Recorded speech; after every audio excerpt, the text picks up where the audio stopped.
Assalamu alaikum everyone. I have launched a very demanding, very unique, and a very knowledgeable course that is the practical accounting. So, what actually this program offers?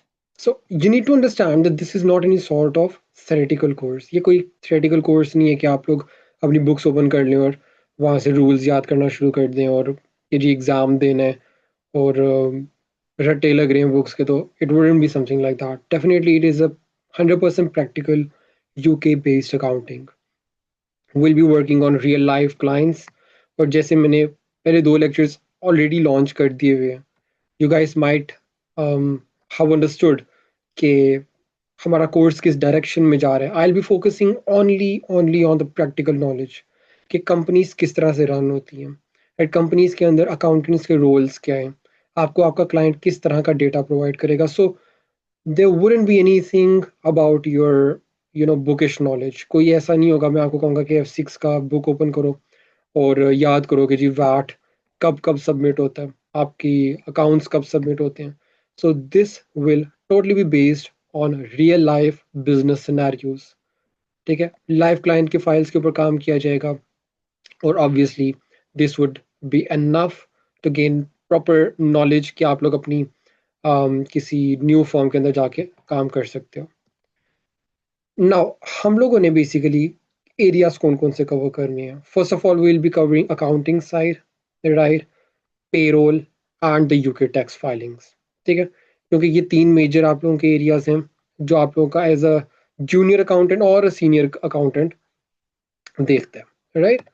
So before reaching out to these accounting, payroll and UK tax filing कि जी accounting किस तरह से होती है और payroll किस तरह से होता है और टैक्स फाइलिंग किस तरह से होती है, मैं चाहता हूँ कि यू नीड टू अंडरस्टैंड कि आपका क्लाइंट आपको प्रोवाइड क्या क्या करेगा. Anyways, this thing about this invoices and P60s and pay slips मैंने लेक्चर नंबर 1 में भी बिल्कुल बताया था आप लोगों को कि आपका क्लाइंट आप लोगों को डिफरेंट केसेस होते हैं. अगर वो आपको बैंक स्टेटमेंट्स प्रोवाइड करता है तो बुक कीपिंग किस तरह से होगी, अकाउंटिंग किस तरह से होगी. इनवॉइसेस और बिल्स सिर्फ प्रोवाइड करता है तो किस तरह से अकाउंटिंग करोगे आप. आपको बैंक स्टेटमेंट्स और इनवॉइसेस दोनों प्रोवाइड करेगा तो किस तरह से अकाउंटिंग होगी. तो बिल्कुल डिफरेंट रियल लाइफ सिनेरियोज हम लोग इसके अंदर देखेंगे. नेक्स्ट, क्योंकि हमारा पहला टॉपिक था अकाउंटिंग, थोड़ी सी अकाउंटिंग के बारे में बात करते हैं. हमारे इस कोर्स के अंदर विल बी कवरिंग अकाउंटिंग बिल्कुल स्क्रैच से. स्क्रैच का मतलब will be covering the book keeping. मैंने लेक्चर 1 में भी बताया था बिल्कुल आप लोगों को कि book keeping is the backbone of your accounts. ठीक है, बुक कीपिंग अच्छी हुई होगी, अकाउंट्स अच्छे सबमिट होंगे, टैक्सेशन अच्छी फाइलिंग होगी और सब कुछ सही फ्लो में जाएगा. अब बुक कीपिंग के अंदर क्या मैं आप लोगों को सिखाऊंगा कि जो बैंक स्टेटमेंट्स आपके क्लाइंट्स ने आपको प्रोवाइड करनी है, आप लोगों ने उसको किस तरह से मैनेज करना है, किस तरह से हैंडल करना है. प्रैक्टिकली एज एन अकाउंटेंट अपनी बैंक स्टेटमेंट को किस तरह से ट्रीट किया जाता है, या फिर आपको अगर इनवॉइसेस और बिल्स दिए गए हैं तो उसको पोस्ट किस तरह से सॉफ्टवेयर के अंदर करना है. There will be multiple software on which we will be working. ठीक है, वैसे आप लोगों को पता है the most use software in UK is Sage and Xero obviously, right. लेकिन we will be working on manual Excel as well. क्यों, इसकी रीजन समझो. जो एसएमई होती हैं, स्मॉल मीडियम एंटिटीज, वो फोकस ज्यादा करती हैं एक्सेल्स के ऊपर. ठीक है, वो एक्सेल के ऊपर बुक कीपिंग्स करते हैं और उनको पकड़ के इंपोर्ट कर देते हैं जीरो सेज के ऊपर. तो will be learning a lot about it. Now जो मैं आपको बात कर रहा हूँ कि बैंक स्टेटमेंट को हैंडल करना है, that is the manual Excel book keeping. सही है, लेकिन अगर आप डायरेक्ट सेज के ऊपर बुक कीपिंग करते हो, जीरो के ऊपर करते हो, डिफरेंट तरीके होते हैं, डिफरेंट तरह से बुक कीपिंग होगी. तो मैं तीनों सिखाऊंगा ऑब्वियसली. फिर एक्सपेंसेस और इनकम की कैटेगराइजेशन. ठीक है, कि फॉर इंस्टेंस मैं हाइपर स्टार्ट गया हूँ, सही है, वहां पे जाके मैंने कोई भी चीज परचेज की है. अब मैं इसको कहाँ पे रिकॉर्ड करूंगा, मैं इसको एंटरटेनमेंट में फॉर इंस्टेंस रिकॉर्ड कर लेता हूँ. ठीक है, तो दिस इज कैटेगराइजेशन और ये हम लोग बैंक स्टेटमेंट हैंडलिंग के अंदर ही पढ़ लेंगे. द नेक्स्ट थिंग इज जब हमारी बैंकिंग कंप्लीट होगी तो हम लोग उसको करते हैं रिकनसाइल. आपको याद है आप जब भी कभी रिकनसिलिएशन पढ़ते थे उसमें होता क्या था कि errors between the real bank statement and the cash book which you have maintained, आप उसको रिकनसाइल करते हो, उनके बैलेंसेस को मैच करते हो. तो ऑब्वियसली यही हम लोग अपनी बुक कीपिंग में पढ़ेंगे. नेक्स्ट, बुक कीपिंग हो गई. अगले जितने भी आपके स्टेप्स हैं, लेजर्स बनाते हो आप लोग और पता नहीं क्या क्या करते हो, डे बुक्स के अंदर पोस्टिंग हो रही होती है, ये बुकिश नॉलेज की बात करूं, ये सारा कुछ स्किप हो जाएगा। क्योंकि रियल लाइफ में जब बुक कीपिंग हो गई तो उसके बाद क्या होता है, सीधा ट्रायल बैलेंस निकलता है सॉफ्टवेयर के अंदर से। और अगर ट्रायल बैलेंस निकल गया, उसके अंदर कुछ जर्नल्स पोस्ट करोगे, फॉर एग्जांपल डेप्रिसिएशन का जर्नल है। अब जरा सोचो, बड़ा इंपॉर्टेंट यहाँ पे मैं बात बताना चाह रहा हूँ, डेप्रिसिएशन। क्या डेप्रिसिएशन किसी बैंक स्टेटमेंट के अंदर आई होगी? डेप्रिसिएशन होता क्या है? आपके एसेट्स की वैल्यू का कम होना due to wear and tear of an asset. तो जब कभी आपके एसेट की वैल्यू गिरी है, डेप्रिसिएशन होगी। क्या वो बैंक स्टेटमेंट में आएगी? नहीं। आप लोगों ने ये पढ़ा हुआ है कि depreciation is a bookish expense. कोई ऐसा एक्सपेंस नहीं है जिसका आप पे करते हो। तो डेप्रिसिएशन का बनता है जर्नल, और उस जर्नल को ट्रायल बैलेंस के अंदर पोस्ट करोगे। कुछ और जर्नल्स भी हैं, प्रोविजंस क्रिएट की जाती हैं, बड़ी कंपनीज में ऐसा होता है, एसएमईज में इतने डिटेल में नहीं आप जाते हो। सही है, कुछ अगर बैड डेट्स वगैरह होंगे उनको आप रिकॉर्ड कर लोगे, कुछ अगर इंटरेस्ट एक्सपेंस होगा उसको उसके जर्नल्स बना लोगे।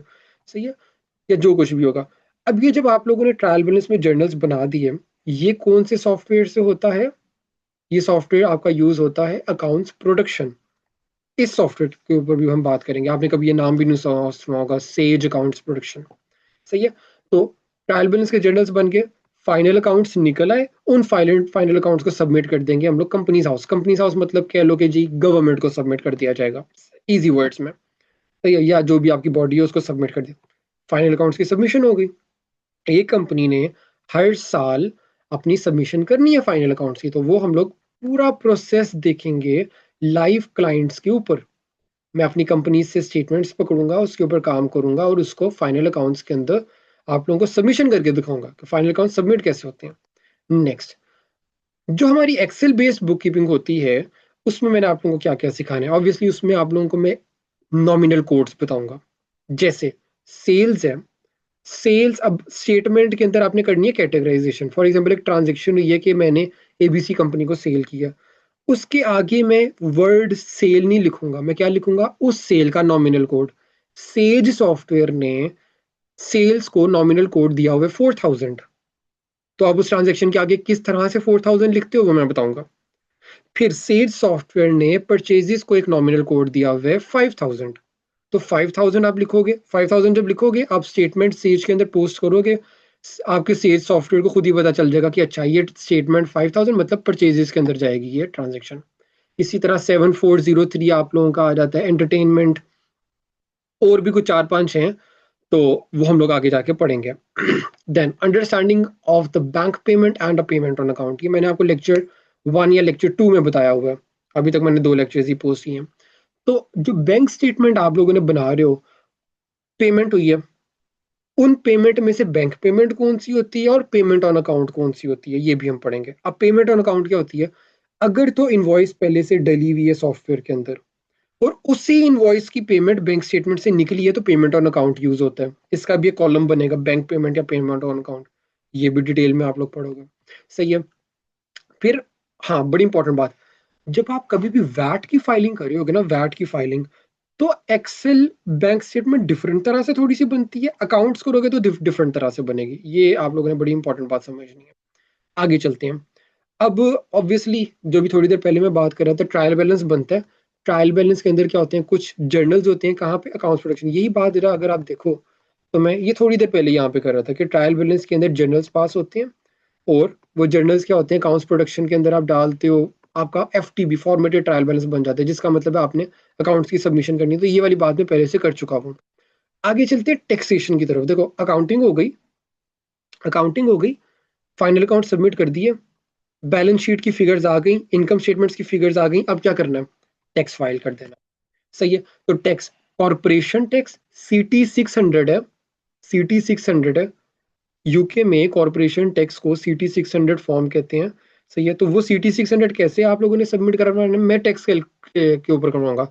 2-3 सॉफ्टवेयर हैं, मैंने टैक्स कैल्क के ऊपर काम किया हुआ है, तो मैं उसी का ही बताऊंगा, मुझे कोई इसमें वो नहीं है। तो मैं जो मुझे पता है वो मैं आप लोगों को नॉलेज दूंगा, ठीक है। टैक्स कैल्क है, 2-3 और भी सॉफ्टवेयर हैं इसके, हम लोग उसके ऊपर देखेंगे। कॉर्पोरेशन टैक्स की आपको डेट ऑफ फाइलिंग, वैसे तो आप लोगों ने क्योंकि एसीसीए किया हुआ है तो आप लोगों को पता होगा, ठीक है, कि जी कब कब आप लोगों ने टैक्स सबमिट करवाना है, टैक्स फाइलिंग करनी है। लेकिन हमारे पास बहुत ऐसे लोग भी हैं जो बिल्कुल एसीसी बैकग्राउंड से नहीं है, बैचलर्स किया हुआ है, जिनको यूके अकाउंटिंग का नॉलेज नहीं है। तो देखो, नॉलेज मैं बिल्कुल बुकिश नॉलेज में दूंगा, लेकिन उतनी जितनी प्रैक्टिकली यूज होगी, दैट्स इट। तो डेट्स ऑफ फाइलिंग आपको बताऊंगा, वैट रजिस्ट्रेशन के बारे में बताऊंगा कि देखो, आपकी कंपनी, आपको पता है कि वैट या तो एक कंपनी रजिस्टर्ड होती है या रजिस्टर्ड नहीं होती है। रजिस्टर्ड तब होती है जब आपका एनुअल टर्नओवर, सालाना टर्नओवर 90,000 से ऊपर चला जाता है। ठीक है, टर्नओवर मतलब सेल्स, 90,000 से ऊपर सेल्स चली जाती है तो आप रजिस्टर करते हो अपने आप को। सही है। तो जब रजिस्टर करते हो तो कैसे रजिस्टर करते हो ये भी बताऊंगा, और वैट रिटर्न्स कैसे सबमिट होती हैं ये भी बताऊंगा, और कब कब सबमिट होती हैं, किन डेट्स पे सबमिट होती हैं ये भी पढ़ाऊंगा। फिर गवर्नमेंट.uk का पोर्टल है, आप लोगों को एक, जैसे आपका ACCA का पोर्टल होता है उसके अंदर सब कुछ है, गवर्नमेंट.uk की आपकी लॉगिन बनती है। ठीक है, लॉगिन बनती है, उसके अंदर आप सब कुछ देखते हो, अपना टैक्स, अपना आज तक का टैक्स कितना बन रहा है, आपने सेल्फ असेसमेंट की तरफ जाना है वो देखा जाएगा। अच्छा, फॉर इंस्टेंस आपने रिटर्न सबमिट टाइम पे नहीं करवाई, लेट कर दिया, कॉर्पोरेशन टैक्स भी लेट कर दिया, वैट भी लेट कर दिया, तो पेनल्टीज पड़ती हैं। अब उन पेनल्टीज से बचना कैसे है, अपील्स गवर्नमेंट को कैसे करनी है, आई विल टेल यू। आगे चलते हैं, अकाउंटिंग भी होगी, टैक्सेशन भी होगी, तीसरी बात क्या आती है, पेरोल। अब पेरोल की बेसिक्स बताऊंगा कि NIC, नेशनल इंश्योरेंस कॉन्ट्रीब्यूशन होती है क्या है। पहले तो यहाँ से स्टार्ट करेंगे, टैक्स क्या होता है। आप लोगों ने जब भी कभी आप लोगों को इनकम मिल रही है या सैलरी मिल रही है, उस सैलरी में से जो टैक्स कटते हैं उसको क्या बोलते हैं, पे एज यू अर्न। ठीक है, उसके बारे में थोड़ी सी डिटेल बात करेंगे। सही है। अब पेरोल किस किस चीज पे सिखाऊंगा, एक पेरोल मैनेजर है सॉफ्टवेयर मनी सॉफ्ट, उसके ऊपर सिखाऊंगा पेरोल करना, और जीरो सॉफ्टवेयर है उसके ऊपर सिखाऊंगा पेरोल करना। ठीक है, फिर बताऊंगा कि पे स्लिप्स जो आप अपने एम्प्लॉयज को देते हो, पे स्लिप्स वो कैसे बनती हैं। फिर उन पे स्लिप्स को आप लोगों ने जमा करवाना है अपनी, क्या नाम है, as a RTI, real time information, अपनी HMRC को, वो कैसे जमा करवाना है। और फिर थोड़ा सा पेरोल के जर्नल के बारे में बात करते हैं। मैं आपसे पूछता हूँ कि जी मुझे जर्नल बताओ, जर्नल एंट्री बताओ पेरोल की, तो पेरोल कह रहा हूँ वेजेस की। आप लोग कहोगे sir debit, wages, credit, cash कर दें या पेएबल कर दें, कुछ भी। ये जो आपके पास नॉलेज है ये बिल्कुल नॉलेज है बुकिश, रियल वर्ल्ड में ये होती नहीं है।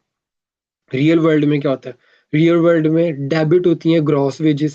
सही है, क्योंकि वो कंपनी का एक्सपेंस है, डेबिट हो रही है। अभी ऑब्वियसली ये चीजें पढ़ाऊंगा, डेबिट हो रही है ग्रॉस वेजेस, क्रेडिट हो रही है नेट वेजेस, क्योंकि नेट वेजेस जा रही है आपके एम्प्लॉइज को।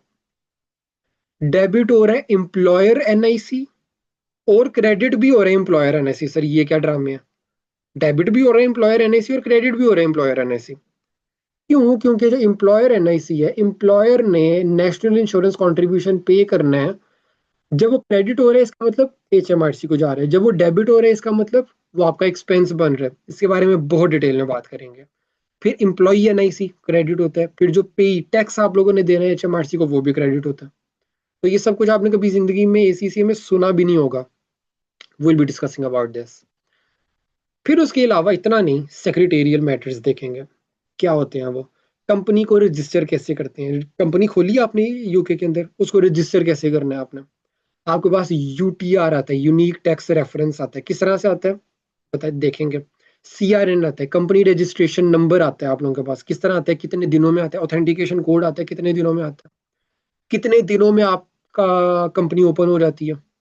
फिर यूके के अंदर बैंक अकाउंट कैसे करना है, खोलना है। अगर आपका कोई क्लाइंट, कोई ऐसा क्लाइंट आपके पास आया है जिसको अलिफ बे भी नहीं पता है कि जी मैं बिजनेस खोल रहा हूँ, वो सीधा आपके पास ही आया, स्टार्टअप्स, ये स्टार्टअप्स होते हैं, आपके पास आया कि जी बताएं अब मुझे क्या करना है। आपने उसको गाइड करना है कि जी बैंक इस तरह से ओपन करो, ये इस तरह से करो, कंपनी इस तरह से ओपन करो। आप उसके अकाउंटेंट हो भाई, पता होना चाहिए आप लोगों को।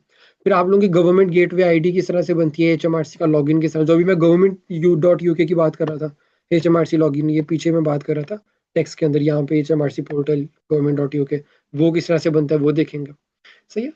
फिर वो तो कोर्स की बात होगी, थोड़ी सी मेरे बारे में बात करते हैं कि मेरे से क्यों पढ़ना चाहिए। सबसे पहली बात तो I am an ACCA qualified, मेरे पास टीचिंग एक्सपीरियंस है। पाकिस्तान में होता था, अभी तो मैं यूके में हूँ, पाकिस्तान में होता था तो 4 सालों का टीचिंग एक्सपीरियंस है मेरे पास। ऑलमोस्ट 200 प्लस मेरे पास स्टूडेंट्स हैं जो पास आउट हो चुके हुए हैं। सही है, ACCA और जिन्होंने एग्जाम्स क्लियर किए हैं। ऑब्वियसली मेरे पास करंटली यूके मार्केट का एक्सपीरियंस है, मैं यूके में बैठा हुआ हूँ इस टाइम पे। ठीक है, मुझे पता है कि क्लाइंट्स को किस तरह पकड़ना है, क्लाइंट आपको किस तरह से डेटा प्रोवाइड करता है, क्लाइंट से कम्युनिकेशन कैसे करनी है। मुझे पता है कि आपका यूके मार्केट का एक्सपीरियंस कितना होना चाहिए कि आप लोग एक basic ACC qualified basic knowledge के साथ इस मार्केट के अंदर कितना जंप इन किस तरह से जंप इन कर सकता है, मुझे पता है इस चीज़ का, क्योंकि मैंने लोगों के इंटरव्यूज लिए हुए हैं। सही है, मैंने हायरिंग की हुई है।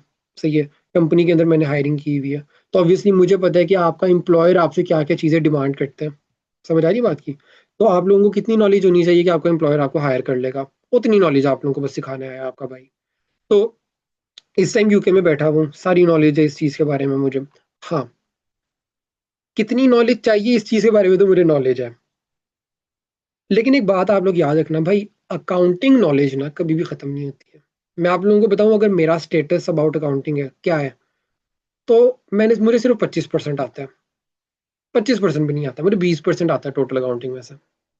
तो सर आप समझा क्यों रहे हैं भाई? आप लोगों को कोई भी कोर्स और सेल कर रहे हैं ना, मैं अपनी वीडियो के अंदर किसी स्पेसिफिक बंदे का या किसी स्पेसिफिक इंस्टीट्यूट का नाम नहीं लूंगा जो कोर्स ले रहा है। वो किसी कंपनी का सीईओ ये है या डायरेक्टर है ना, उसको भी 25% ही आता होगा। पूरी अकाउंटिंग किसी को भी नहीं आती है। आप लोगों के पास जितना ज्यादा एक्सपीरियंस होना, आप लोग लर्निंग फेज में ही रहते हो, हमेशा ये बात याद रखना। आप लोग सब कुछ कभी भी नहीं सीखते हो, हमेशा सीख रहे हैं, हमेशा सीखना। इवन बुक कीपिंग, अभी भी भाई कोई ऐसी ट्रांजेक्शन आती है मैं फंस जाता हूँ, इसको कहाँ पे पोस्ट किया जाए, क्या ये एंटरटेनमेंट होगा या क्या क्या ये आपका मटेरियल है अपना? डिपेंड करता है ना कंपनी टू कंपनी। एक कंपनी है गाड़ियां बेच रही है, ठीक है, क्या है, एक कंपनी है गाड़ियां बेच रही है, एक कंपनी है सुपर स्टोर है उसका। जो कंपनी गाड़ी बेच रही है उसने गाड़ी खरीदी, वो उस कंपनी के लिए इन्वेंट्री है। क्या है? इन्वेंट्री, क्योंकि उसने उसको रीसेल करना है। लेकिन एक और कंपनी है, उसने गाड़ी खरीदी, वो सुपर मार्केट है, उसने गाड़ी खरीदी, वो उसका कैपिटल एसेट है, कैपिटल एक्सपेंडिचर है, नॉन करंट एसेट है। ठीक है, क्योंकि उसने उससे बेनिफिट लॉन्ग टर्म पे लेना। तो अब मैं फंस जाता हूँ कि यार इसको मैंने कहाँ पे पोस्टिंग करनी है। क्यों? क्योंकि ब्रो एक बात याद रखना, जितना भी एक्सपीरियंस हो जाओ, आप एक्सपीरियंस कभी भी नहीं होते हो अकाउंटिंग में। ये मेरा मानना है। सही है, आपको कंपनी हायरिंग कर लेगी, पैसे भी अच्छे मिल लेंगे, पाकिस्तानी 2.5-3 लाख भी कमा लोगे। ठीक है, यूके आके भी अच्छा आप सेट हो जाओगे अकाउंटिंग में, लेकिन कभी भी आप 100% अकाउंटेंट नहीं बन सकते हो। एनीवेज आगे चलते हैं। किस किस के लिए ये कोर्स? कोई भी अकाउंटिंग स्टूडेंट है ब्रो, कोई भी अकाउंटिंग स्टूडेंट है, वो एसीसीए का है, वो सीए का है, वो ए लेवल्स का है, कोई भी, कोई फ्रेश ग्रेजुएट है, ठीक है, कोई भी यूके अकाउंटिंग। जरूरी नहीं है कि आप लोगों ने यूके अकाउंटिंग पढ़ी हो, सीए में आप यूके अकाउंटिंग नहीं पाकिस्तानी अकाउंटिंग पढ़ते हो। ये कोर्स उसके लिए भी है, ये ए लेवल्स के बच्चे के लिए भी है जिसको डेबिट और क्रेडिट का पता, ये ओ लेवल्स वाले बच्चे के लिए भी है जिसको डेबिट और क्रेडिट का पता। बस दिमाग की बात है, माइंड गेम है, दिमाग से समझना आप लोगों ने और अप्लाई करना शुरू कर देना। अकाउंटिंग कोई मुश्किल नहीं है, ये बात याद रखना। दो चीजें चाहिए, थोड़ा सा प्रैक्टिकल नॉलेज और ज्यादा सा दिमाग। That's it. दिमाग कैसे बनता है? जब नॉलेज होगी, तो थोड़े से नॉलेज से दिमाग ज्यादा बन जाता है। आगे चलते हैं। um, देखो, हम लोगों ने ऑब्वियसली कम्युनिटी बनाई है अपनी। सही है, मैं चाह रहा हूँ कि एक अच्छी कम्युनिटी बने। सही है, स्टूडेंट्स को हैंड्स ऑन एक्सपीरियंस आए। सही है, सीखें, आपके एसीसीए का नाम रोशन करेंगे, एसीसीए के क्वालिफाइड लोग आए हुए हैं जी। सही है, तो हम लोग यहाँ पे सीखेंगे एक्चुअल अकाउंटिंग होती कैसे है। पेपर्स तो माशाल्लाह आप लोगों ने अच्छे अच्छे नंबर से पास आउट कर लिए, किसी ने माशाल्लाह 50 मार्क्स से भी पास किया, किसी ने 100 मार्क्स से भी पास किया, पेपर्स तो क्लियर कर लिया। अब क्लाइंट्स को कैसे डील करना है, ये सीखेंगे हम लोग यहाँ पे। ठीक है, हमेशा याद रखना, accountant is a very professional body, is a very very professional body, हमेशा याद रखना। इतना एक डॉक्टर प्रोफेशनल नहीं होता है, ठीक है, या होना पड़ता है जितना एक अकाउंटेंट होता है। क्यों? क्योंकि the way you manage your pages or the way you manages your file, the way you manage your files,